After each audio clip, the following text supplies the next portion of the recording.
Hey everyone, welcome to today's Explainer. We are diving into a fantastic, wonderfully weird story written by one of the absolute greatest authors of all time. If you love a mix of magic, mystery, and pure absurdity, you're in the exact right place. We're going to explore the amazing beginning of the book, The Giraffe and the Pelly Me. So let's kick things off with a pretty wild question. Have you ever wondered what would happen if a giant, long-necked giraffe, a super hungry pelican, and a skinny, dancing monkey all decided to move into an old, empty store together? I mean, it sounds completely crazy, right?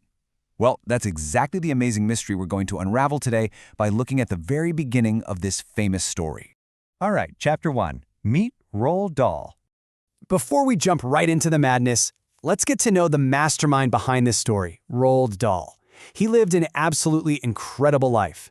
Born in 1916 in Wales to Norwegian parents, he wasn't always just a writer. When the Second World War kicked off in 1939, he actually flew airplanes as a brave fighter pilot. Later on, he started writing, and in 1961 he published James and the Giant Peach, which was just a massive hit. He wrote tons of the greatest books ever before passing away in 1990. He gave us so many unforgettable stories. Even if you haven't read The Giraffe and the Pelly Me yet, you probably know some of his world-famous books. Have you heard of Charlie and the Chocolate Factory? Or maybe Matilda? Or the BFG? Every single one of these became a much-loved bestseller all over the world. Moving right along to Chapter 2, The Old Sweet Shop. Our story begins not too far from where a boy named Billy lives.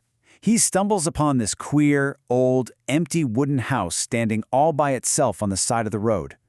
Billy loves to peer through the window, but the door is always locked, and all he can see inside is darkness and dust. But he knows it used to be a shop, because there are faded letters across the front that spell out The Grubber. Somebody even painted the words for sale in white on the window, but spelled quite wrongly. Now you might be wondering, what exactly is a grubber? Well, Billy's mother told him that in their part of the country, back in the olden days, grubber was a fun, old-fashioned name for a sweet shop. Every time Billy looks at it, he just thinks about what a lovely place full of treats it must have been. Billy has this massive dream when he notices the for sale sign gets scraped off and replaced with a sign saying, "Sold," again spelled wonderfully wrong. He wishes like mad that he had been the one to buy it.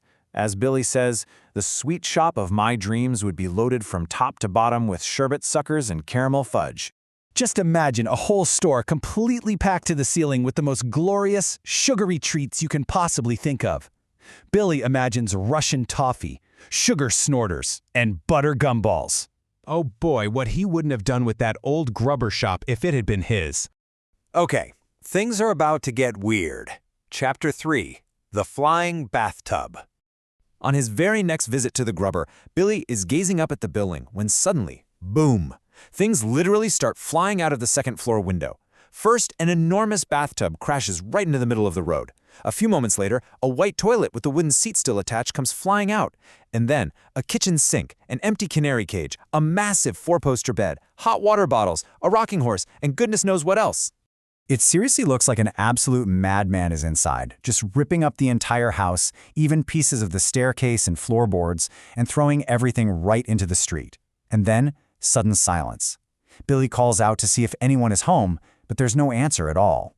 It starts getting dark, so he has to walk home, but he promises himself he's going to be back first thing tomorrow to see what the next surprise will be. Next up, Chapter 4, The Giant Red Door. When Billy arrives the next morning, he is totally shocked.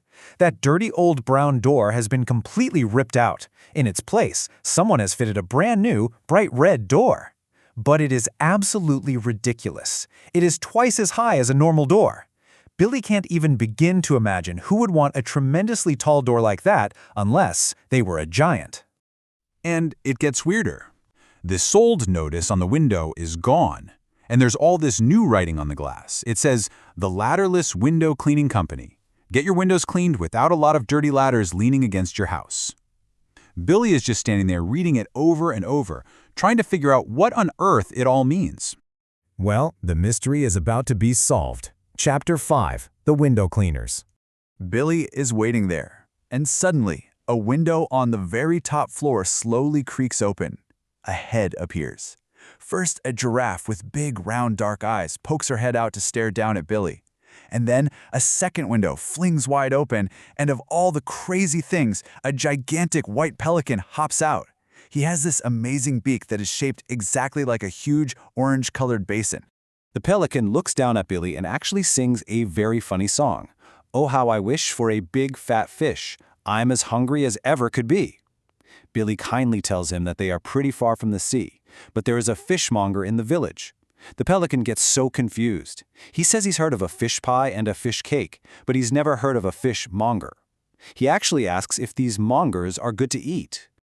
As if a giant giraffe and a singing pelican weren't enough, the window on the first floor flings open. Out pops a monkey. He stands right on the windowsill and does this wonderfully fast, jiggly little dance. He's so skinny, he looks like he's made completely out of furry bits of wire. Billy loves it so much he claps and cheers and even does a little dance himself. The clever little monkey sings out that they are the new window cleaners. He goes, "We will polish your glass till it's shining like brass, but we never use ladders, not we.